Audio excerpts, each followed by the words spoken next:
Alright, here we go. We're back. Hello, everybody. And we're tired this time again. Yeah. It's funny how you could probably tell if you listen to the episodes which ones we're like really tired in. It's like early in the morning Yeah. because we sound very like we just woke up. Like right now. But anyway, so last week was a good one. We talked about the kids, and we also talked about how we're gonna go into more detail today. So that's what we're planning on doing. Yeah, we're gonna go just a little bit more detail in like just how the pregnancies went for each kid, how not super detail about like the delivery stuff, but Yeah. because there was complications and stuff like that. So we're gonna talk about those things, and as we've said before, ultimately like this, all of our stories, everything that we've gone through, it really just glorifies the Lord, Yeah. because the things with I feel like Miguel's was kind of smooth. I mean, His was smooth up until like the end, like the last like maybe month, not even a whole month. I meant more like the delivery day or whatever you want to call it. Oh yeah. No, Miguel's was honestly like the smoothest out of the three. But either way, everything that happened with all of them, it's all like God gets all the glory because, especially too, because with Abby and Miguel, like we've mentioned before, that was before we surrendered our life to the Lord. Yeah. And then with Sammy, he was the first one that we were, and that one had kind of more complications, but still, like, the devil just cannot touch our kids. Yeah. But anyway, we could start from the beginning. We could start from Abby. Because now, well, I mean, the whole process, well, I guess the pregnancy itself was like 10 years ago, right? But Yeah. Wow. That's kind of crazy to think about. yeah, Abby is about to be 10 in March, so. Yeah. Anyway, so obviously we talked about how, we got pregnant right away after the wedding. Like, because we had our honeymoon and stuff. And, I mean, how much later? It Like, was how, about, I started thinking about it on our last episode when we were talking. I believe it was about like 2 months after because we got married in April. And then I found out around Father's Day that year. I think it was shortly after Father's Day I found out. So yeah, like it's just really May and then June, so it was about 2 months. So I guess walk us through that because you're the one that was pregnant, not me. So just try to think back to 10 years ago. Yeah, I know. I'm trying. It was such a very happy time. Obviously, with every single pregnancy that we found out, they've been very happy pregnancies, but of course, Abby was our first, but that was like a different level because, we were going to be first time parents and everything. And it was just so much like, the first time jitters and excitement about something. And, yeah, and actually, I feel like her pregnancy was like the whole time, like it was actually smooth. I got the typical, nausea, throwing up kind of thing. Did you have that with her? Yeah, I actually threw up a few times with Abby. I was nauseous a lot. And then I was tired, but I wasn't as tired as I have been with the boy pregnancies. So I remember that. And then, going back and forth like, oh, it's going to be a boy, is it going to be a girl, the like anticipation of that leading up to the ultrasound and everything. And then I remember when we went for our appointment for that, I remember my mom and my dad, they were there. And then you and I were in the ultrasound room, so they were waiting out in the lobby for us. I remember us even taking our little picture. Do you remember doing that at Kaiser? Yeah, what we did for our pregnancy announcement for Abby was... Was it the pregnancy announcement or the gender reveal? gender announcement. I'm sorry. Or whatever you want to call it. Yeah, see, tired.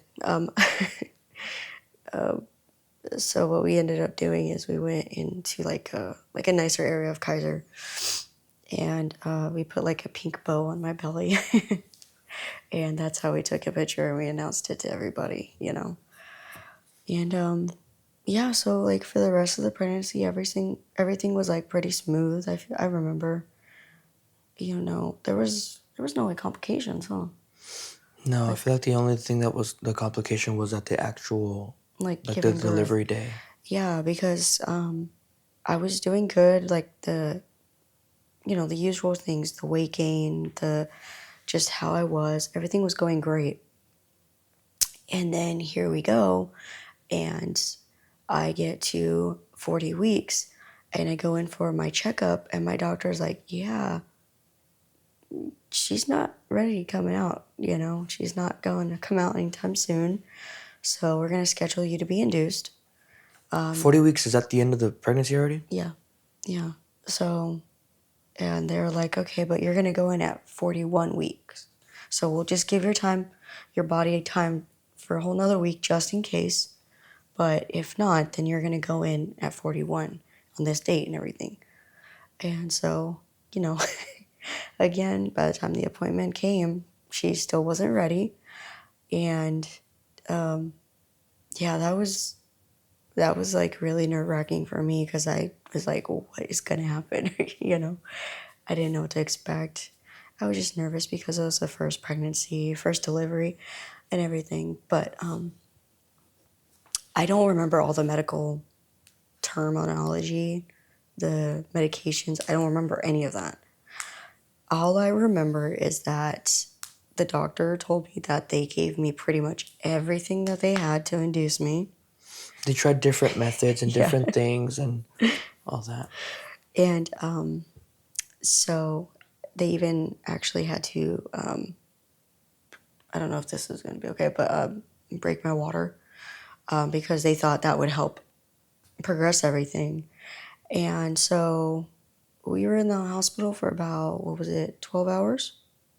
Yeah, up to that point. And within that 12 hours after everything, I reached about 8 centimeters, Are you right? saying, are you, s- are you saying that that was the end of it and then we went into the, No, no, no, no. okay. Because I remember they did a lot of stuff, and then I reached 8 centimeters after going through all this stuff for 12 hours. And then they were like, okay, well, we're going to try. I think they tried one more thing. I forgot. Because obviously, you know, almost 10 years ago. And then they told me that, you know, we're going to give it a little while longer, which is kind of funny to think about because it was a whole nother 12 hours. And they were like, yeah, she just does not want to come out on her own. Your body does not want to progress past 8 centimeters. And so they said they're going to give it like, what, another hour or something? I don't remember. They gave me like a small window this time around, but Like, I remember what happened, like all the things, but I don't remember like actual the timestamps. nurses' updates and stuff. Yeah, I do because I was just leading up to what I'm about to say. That's what I didn't want to happen. But I remember either the nurse was telling me that the doctor said that, you know, we'll give you like another hour or two, but if not, if her heart rate starts kind of going down, because I remember her heart rate started kind of going down a little bit, didn't it? I don't remember that. I thought it was. And they said just as a precaution, they're going to put me in for, they called it an emergency C-section, but, you know, the process took a little while. Just to make sure she got out safely and I was okay, you know. And yeah, so that was one of my biggest fears around that time. I always had the fear of going in for surgery because, you know, it's just a scary thing, you know. And you'd never And had a surgery before? yeah, I never had a surgery before, so I didn't know what to expect and all this stuff. And then also knowing the fact that I'm going to be wide awake while they were doing this. That's also the part that really, really got me, and it scared the heck out of me. I was so freaked out. And at this time, you know, people were actually allowed into our room with us. So we Not in that actually, one. Not in no, the no, surgery no, not room. the surgery room. Sorry. Like while I was Like going when you through were in like the labor. active labor.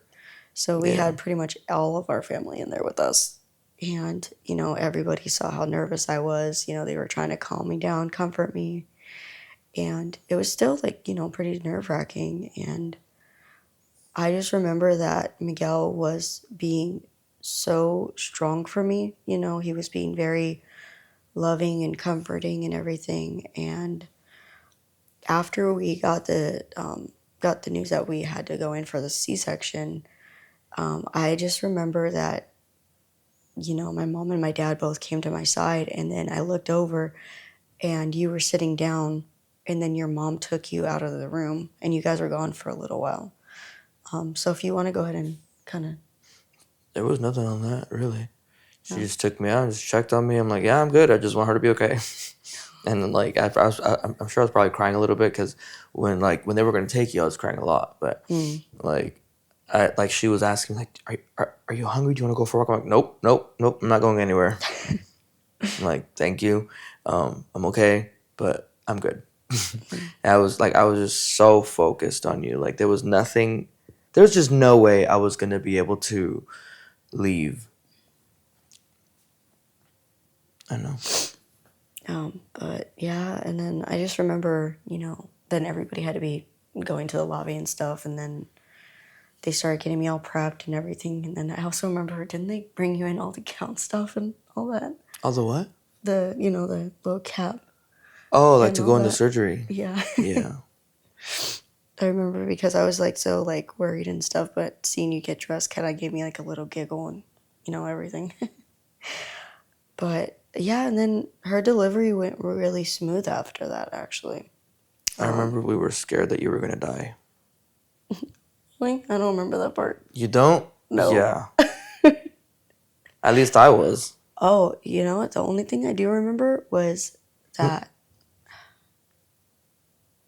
Oh shoot, what do I remember from that one? What do you mean? Oh, I remember it wasn't the shakes I had really bad. And then I remember that everything was just a little. Oh, I remember the medication started wearing off. And I let them know that I kind of started feeling some stuff that I wasn't supposed to. And they're like, okay, well, we'll go ahead and give you the medication a little bit more and a little stronger. But at this point, I was been up for 24 hours straight. Well, longer if you think about it. It's been 24 hours. It was 24 hours of Oh, labor. of labor, We yeah. were already awake before that. That's a good point, yeah. So it was over 24 hours. And then, yeah, so after they gave me the medication, I knocked out because I was just so tired. Because they But that told me was that was going to happen. but I think that was already after Abby came out. Was it? Yeah, because I remember that they took her out, and they kind of showed you, and then when I was gonna take her, you were already knocked out. Oh, Like okay. like when I was walking out, that's when I saw you that you were sleeping. Well, what else was what else would happen with the surgery? I don't really remember anything else. What do you mean? Because you said it wasn't that smooth. No, I just said I was scared that it was me. Like I Oh, was it just was afraid you. that Oh, like you were gonna die. oh, It okay. wasn't because anything happened. It was like when they were gonna take you. They're like, okay, we're gonna come back in a couple minutes or whatever.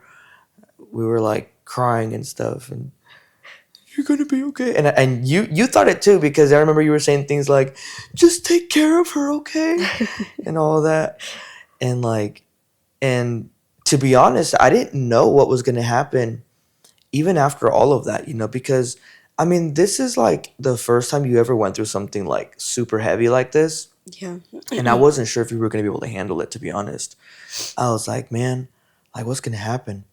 And, and it's just crazy too, because like, crazy in the sense of just looking back at where I was, like, as my own person, it's so different, how at the time, that was a time that I was super into all the weird spiritual things, into all the weird stuff, all the new age stuff. And like, you can see how like my spirit or my soul or whatever was like hungry for for that support, hungry for that help.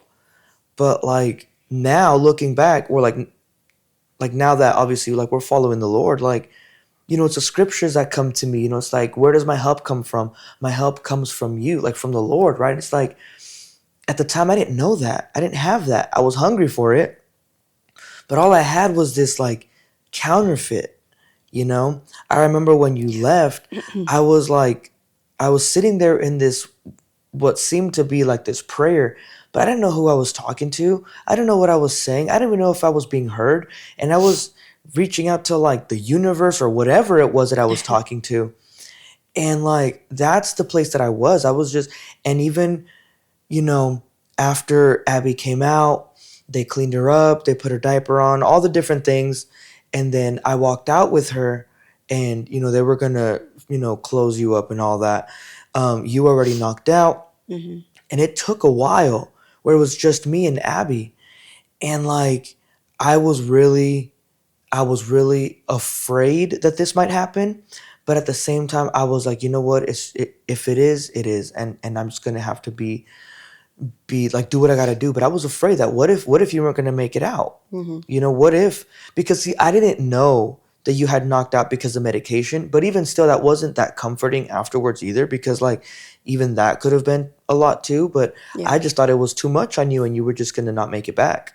I thought that all that labor, the surgery, maybe there was blood loss, I don't know. I was just thinking like, man, what if she don't make it out of this? Mm-hmm. And I was just with Abby, and she would like I was trying to give her things to suck on, like my finger, or like I don't know if we had a pacifier, I don't know, but you could tell she was hungry and I didn't have anything for her.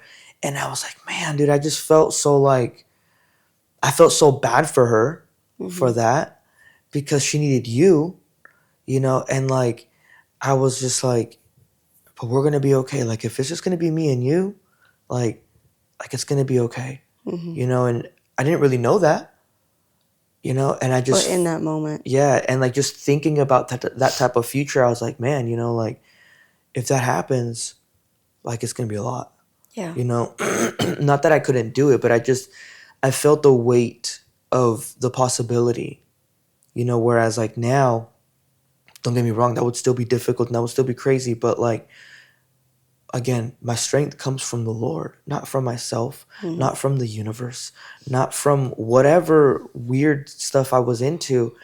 And like, because at the end of the day, none of that is real. I mean, not to say it's not real, but it's not the real power. It's not the fullness. We were talking about this yesterday, where, you know, there's all of these counterfeits in the world, and they all offer something, whether it's healing, whether it's freedom, whether it's power, whatever it is. Yeah.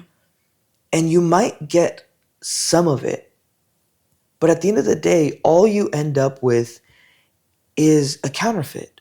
And you're not going to actually get the full freedom, the full healing, the full power, whatever it is, the real strength.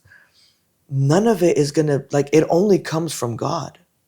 And we've been on the receiving end of that. Like I remember being on the other end, Mm-hmm. and then now being on this side, and how the real healing, the real, all of this, the real strength, Yeah. the real guidance, it only comes from God, because the world is going to offer something and it won't fully deliver on the promise.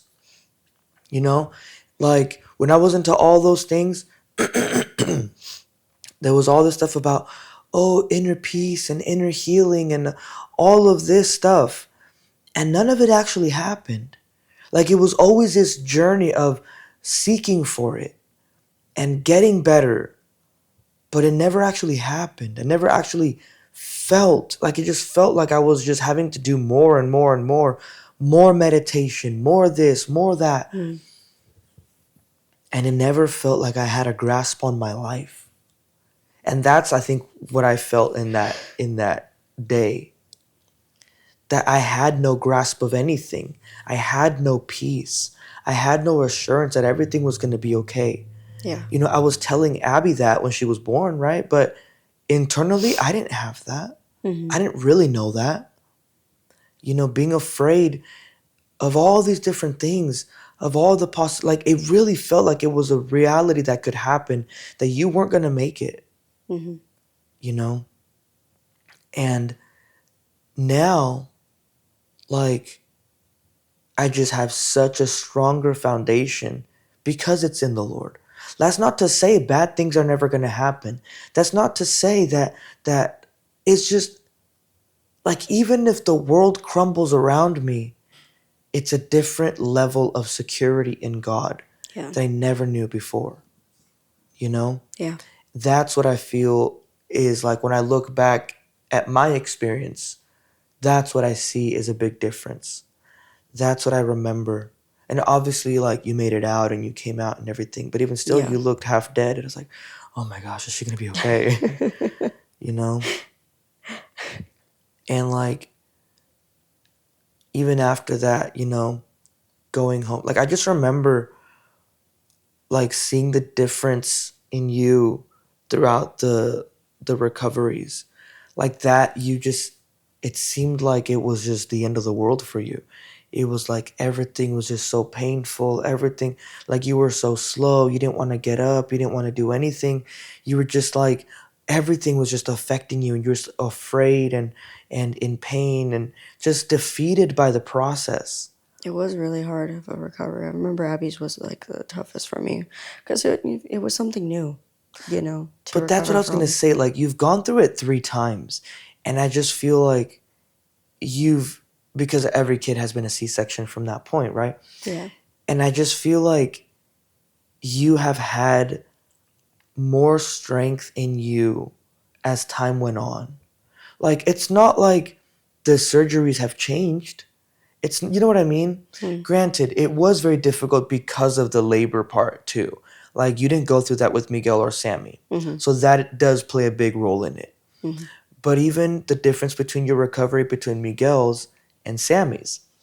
Like, Sammy's was the fastest recovery, but not just because your body did better, but I saw that you had a different attitude about it.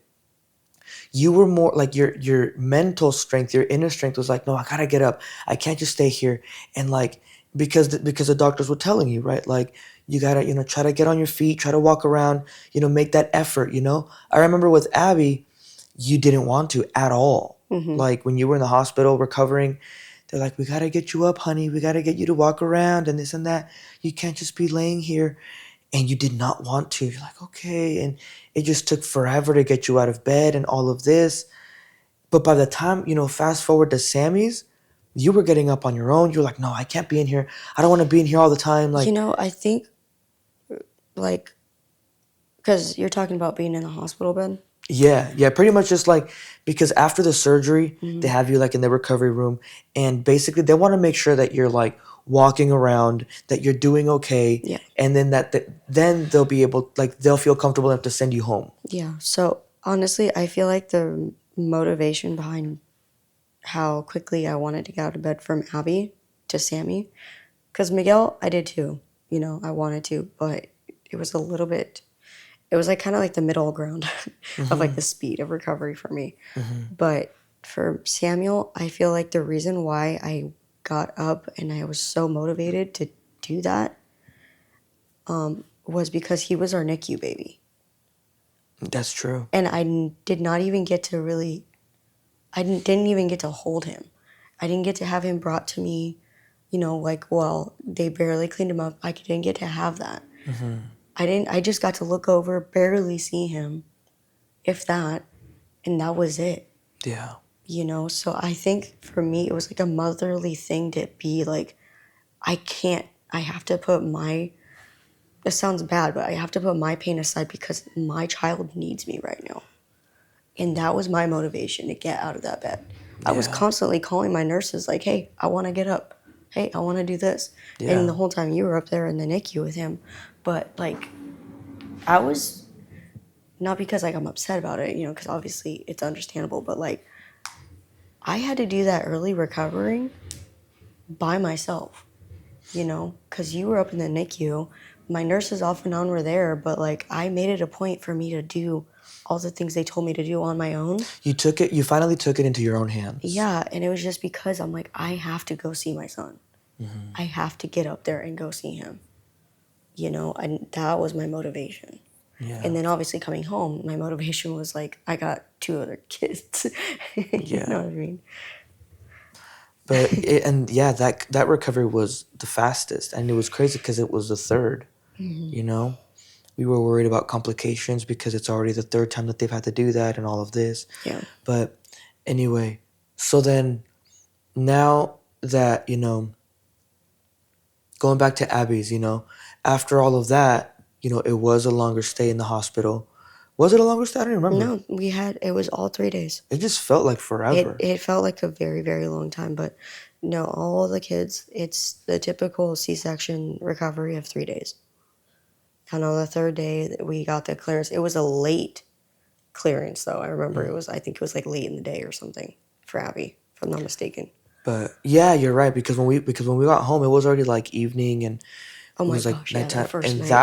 that was crazy. That first night. It felt like, it felt foreign. It felt like, that's what I remember. Like, it felt so weird being responsible for this little kid and nobody there to help us. It's Yeah. like, it almost felt not that this was their attitude, because obviously, like, that's not, but it felt like they were just like, all right, figure it out, bye. Good luck. And I'm like, wait, what do we do? Yeah, they're like, okay, here you go. Here's this little precious thing that you gotta keep alive. Good luck. Yeah. And like, and that was scary, and like. And actually what I thought about, what was different between the going home with Abby versus Miguel and Samuel, is I remember when we went home with Abby, they didn't give us like extra diapers, the wipes, the formula. They didn't give us any of that when we left. But with Miguel and Sammy, they literally like emptied out the whole That's true. everything and gave it to us. So reality, because my milk didn't come in right away. And we were panicking because we were trying and nothing was happening. And Abby was screaming, crying. She was just so hungry. And I remember that we came home with nothing. Because remember, we had to call my mom. Mm-hmm. And I feel so bad because what was it, like midnight or something? I don't know. No, it was midnight, but it was late. It was literally late. I don't know. And my mom, bless her heart, she went out and got us formula for her, And it was just such a rough night, the first night home. That's all I remember. And that was another thing too, because like now on two different ends, because it just challenged us in so many ways, but obviously like it's a good thing. But I remember, like, for you, you didn't want a formula, like you didn't want to give her formula because you would have felt like, no, like because when that happened, like you felt like you failed in that moment. It's I like, did, yeah. I couldn't help her. And on my end, it was like, I don't want to give her processed things. Like, we didn't say these things out loud, like in this angry way, but this is what we were feeling. It's like, man, we don't, because at the time, we were vegan and we were like all that hippie stuff and all. So like it's everything's out to get us, like in the foods and all this. Yeah, stuff. like it was a crazy time because I feel like we also put a lot of more pressure on, not pressure, but a lot more just weight on ourselves because of those things, because it was a lot out of fear, really. Yeah. But regardless, I still stand by some of those things, because like a big thing that we decided early on was that we weren't going to vaccinate our kids, And I mean, this is not going to be really an episode about that. Like, everyone does whatever they want to do. Yeah. We're not here to advocate one way or the other. It's just that was our decision for our kids. And it's the one that works for us. Right. But that was part of it, because at the time we were just so like in this place of like, I was just such in this place of the government sucks. They don't care about us. The medical industry, has a lot of issues with that type of stuff, so I was like in this fearful place all the time. And we knew early on, because of our decision about the vaccinations, that we were going to have to homeschool our kids. So we were already preparing for that, not like preparing with stuff, but mentally, but that's later on. Yeah. But regardless, that's also why we didn't want to do any formula. That's also why we were vegan and all these things, because we were like just afraid of the world, really, that like the world is just out to get us, that we're being poisoned and all these different things. Regardless, now we had to feed her the formula because it's like, well, if we don't, she's just not going to eat, which is we can't do that either. Yeah. So then, she was the one that was like fed half and half. She was fed half formula and half breast milk, later on when she was able to produce. And then we ended up doing like a soy-based formula, which now I'm like, I wouldn't want to do that anymore.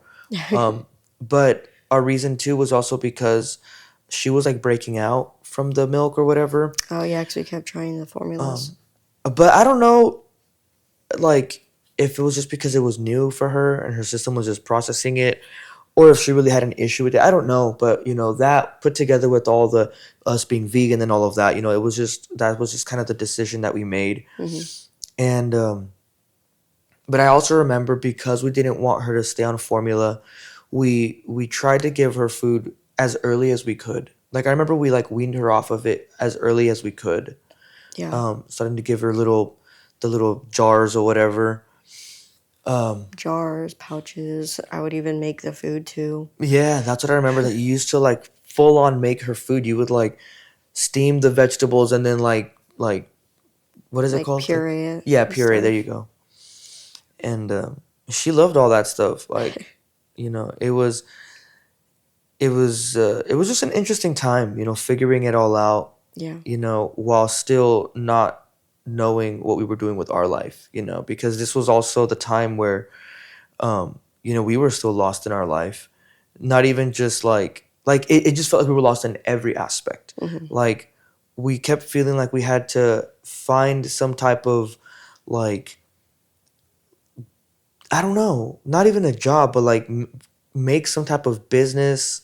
I don't know, but like nothing was really, like, we just kept having these ideas. We were just unhappy with where we were in life, as far as like everything else. Obviously, not unhappy with the kid, like that. Like, she was the, again, right. We go back to what we talked about before. She was the ray of sunshine. She was the joy in the middle of it all, Yeah. right? But I didn't want to keep doing the work that I was doing. You, I don't know what you wanted to do. I think you just wanted to be a stay-at-home mom, Yeah. which made it more difficult for me, because I'm like, well, I got to figure something out and all of this, while still, not knowing what to do, like still being very childish in our life. I guess me, being the leader, but not even really realizing that at the time, feeling like it always had to be me and you figuring things out. But then masking it all with, well, you really couldn't anymore, but I was like smoking weed and everything. And then but then after, when when you weren't breastfeeding her anymore, you went back and were smoking weed and all of this. And we were just kind of like, just like numbing the reality Yeah. of where we were and what we wanted, and the unhappiness on certain things. Like, I just kept feeling, and it's funny because like now it makes sense why I had these feelings, that like I had to do something that mattered, like all these things, but I didn't know what.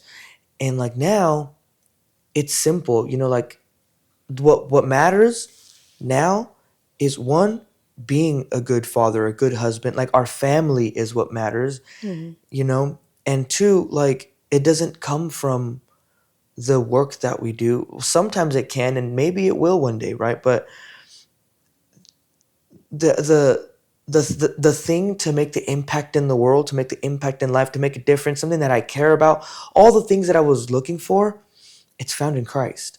Yeah. You know, now I have a mission, whether it's a bunch of people or just one person. It's like, it's just sharing Christ. You know, I wanted to do all these things. Well, not that I had plans, but like, I kept feeling like I had to find something, but it was really just finding Christ, because he's really made everything make sense.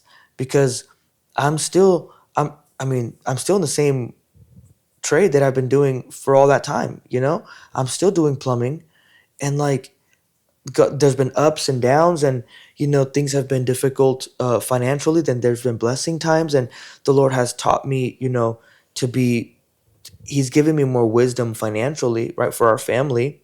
But that hasn't changed the outward things. It's more of, what am I going to do with God has blessed us with, right? Yeah. And um I mean, I guess now I am more of in a ministry, right? Because I'm in, I'm on the worship team every week and stuff like that. Um, and now we're doing this, right? So this feels meaningful too. Mm-hmm. And even the things that I'm doing on YouTube, the music stuff I'm doing. So I'm doing things, but it's like it just naturally came from who I am, and it didn't come from a place of like, wow, I figured something out. Now it's like it's just like the more that I seek the Lord and I just do the things that feel natural, that I know that is a part of me. Like, we talked about the music thing before. Mm-hmm. The Lord just uses it, you know? And that feeling of being lost, it's just crazy because every time that we look back, that's what I remember the most.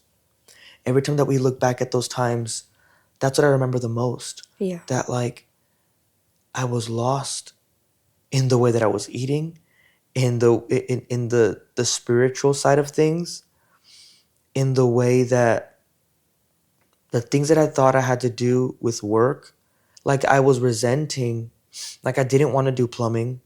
I just felt like, I'm doing it to get to the next thing, you know?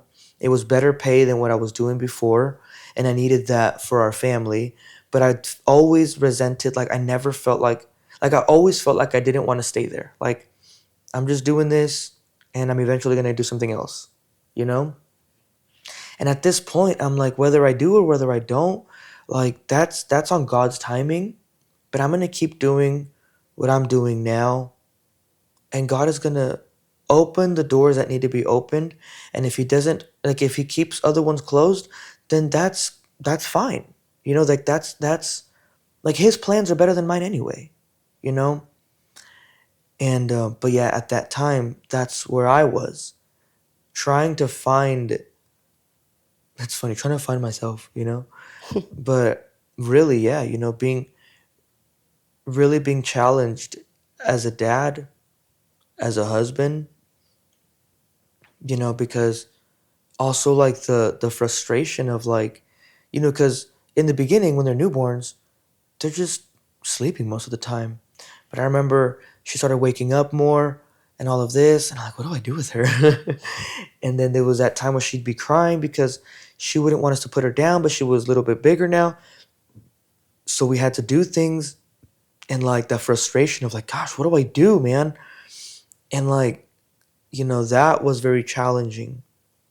And like, it's funny now because not to say we don't get frustrated because we do, but it's like, it's different now. Like, we're used to it. We're used to it because we went through it with Abby, then Miguel, then now Sammy.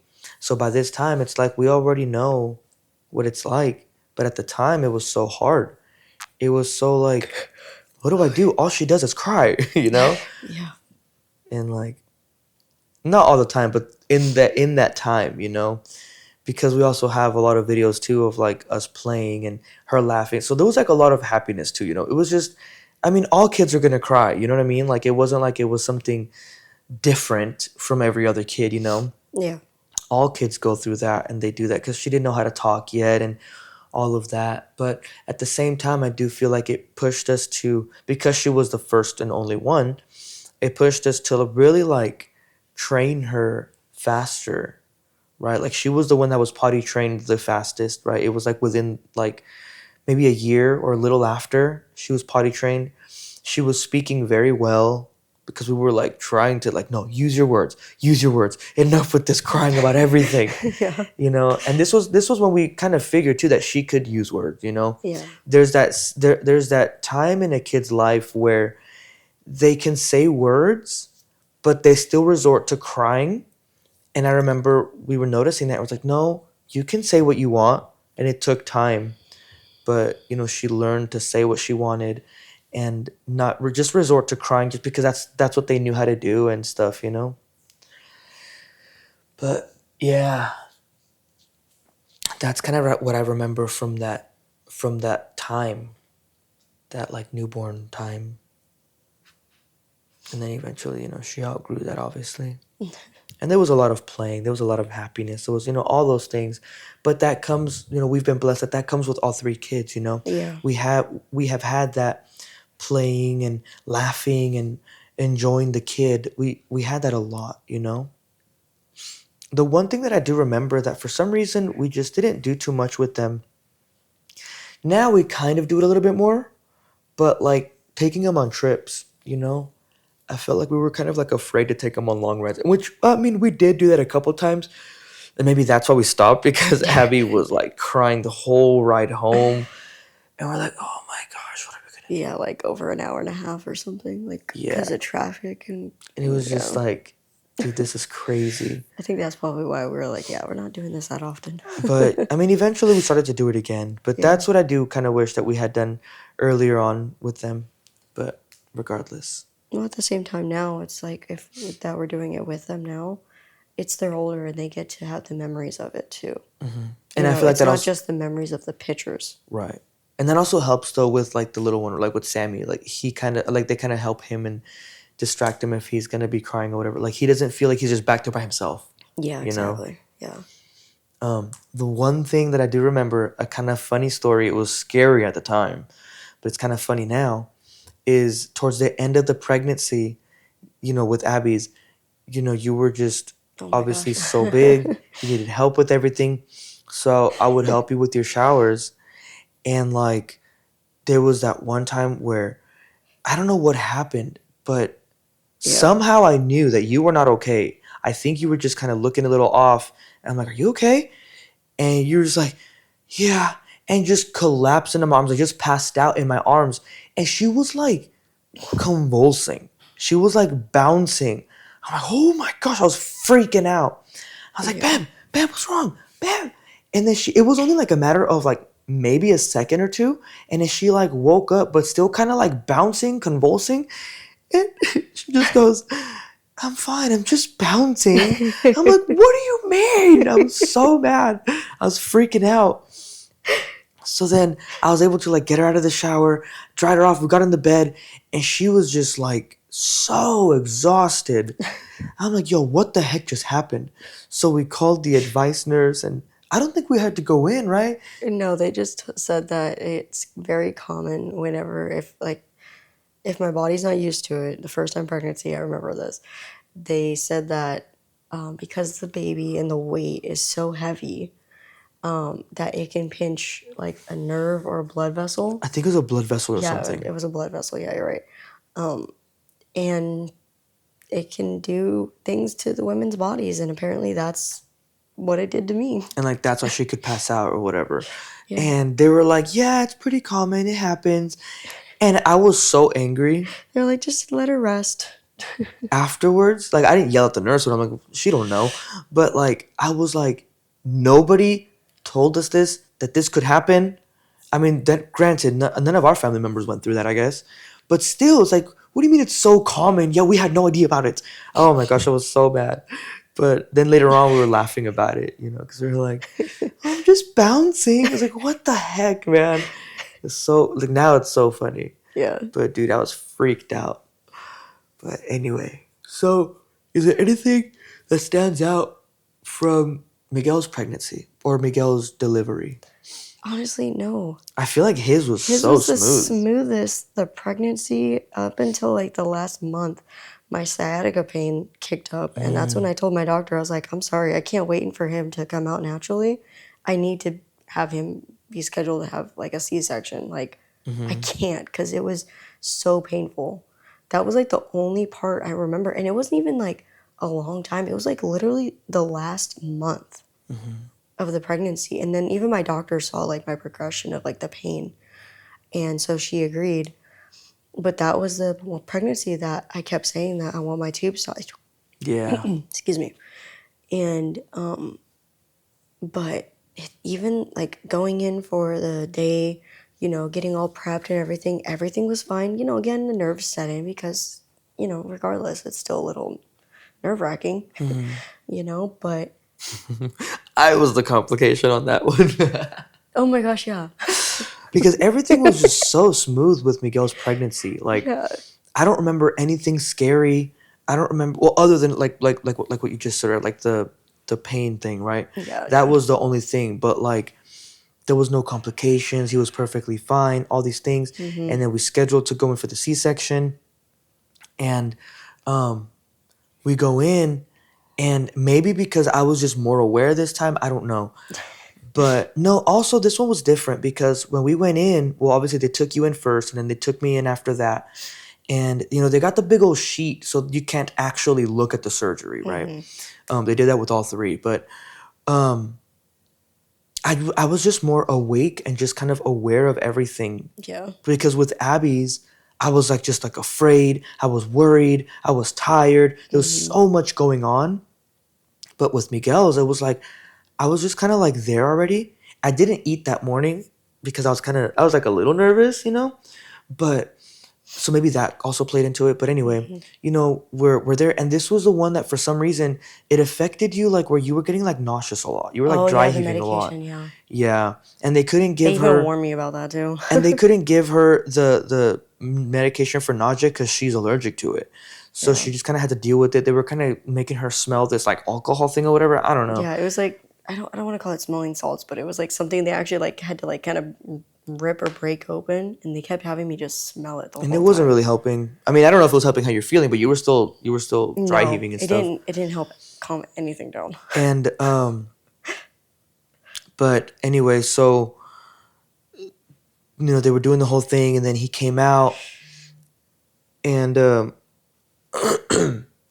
then I got in just in this place of like feeling really helpless, because the baby came out, he was okay, but he just kind of wasn't crying that much, and I saw the nurse kind of like just kind of working with him. She's like, "Come on, honey, come on." She was kind of tapping him or whatever, and I'm like, "Is he okay?"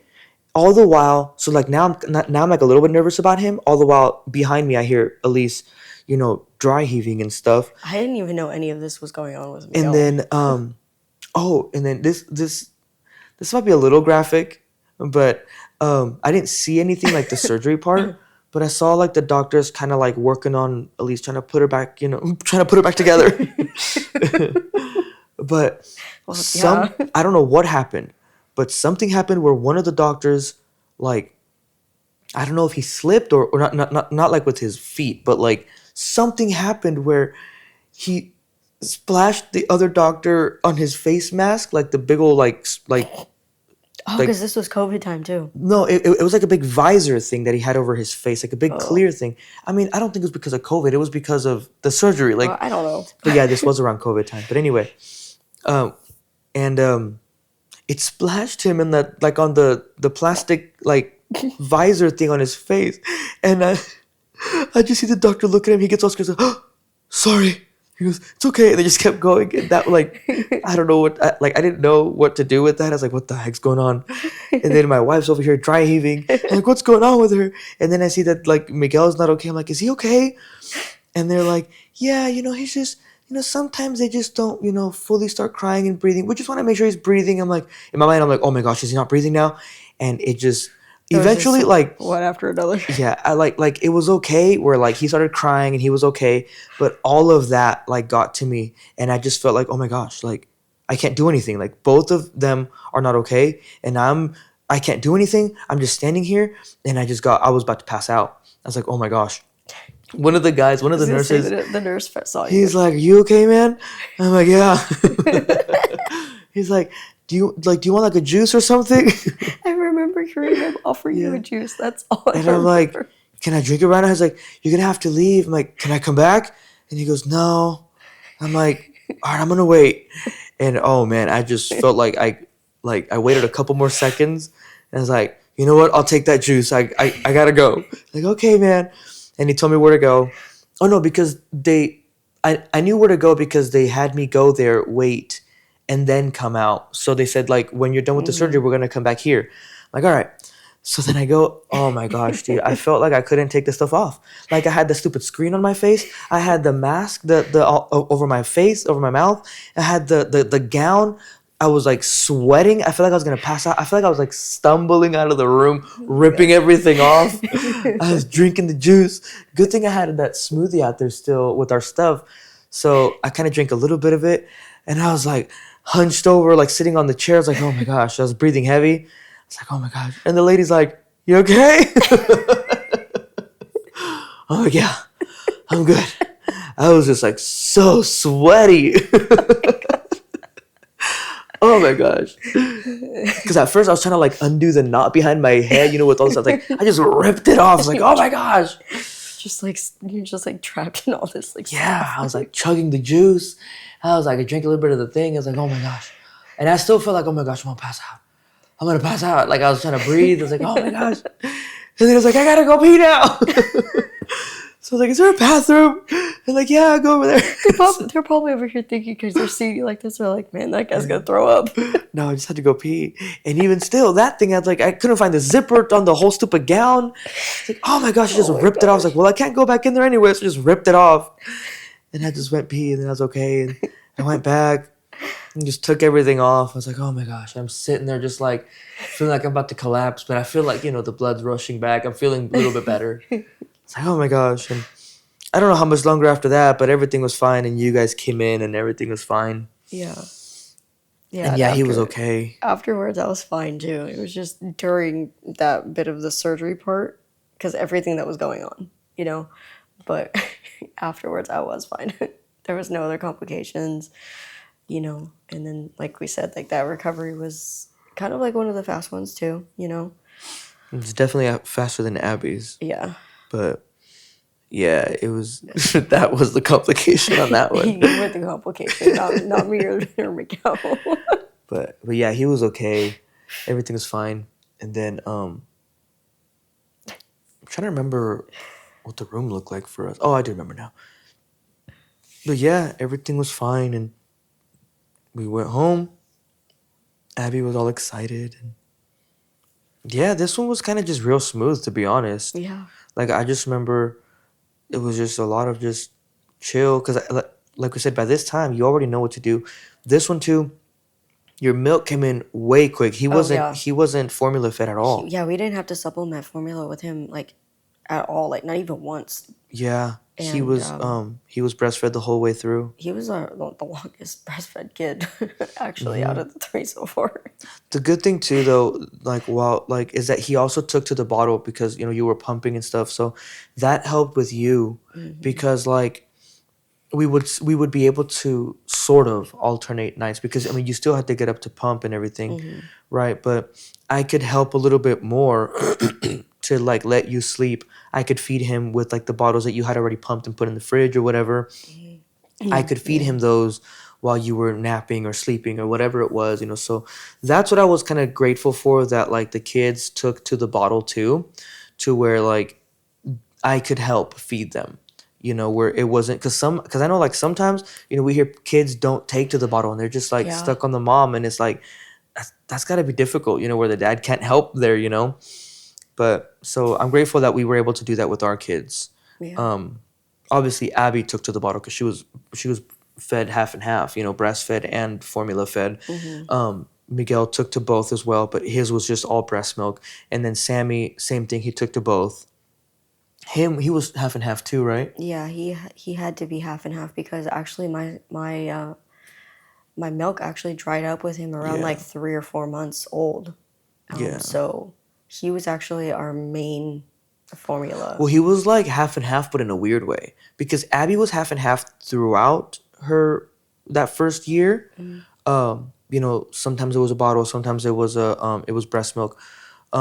With Miguel, it was all breast milk, but with Sammy, it was half and half, but like time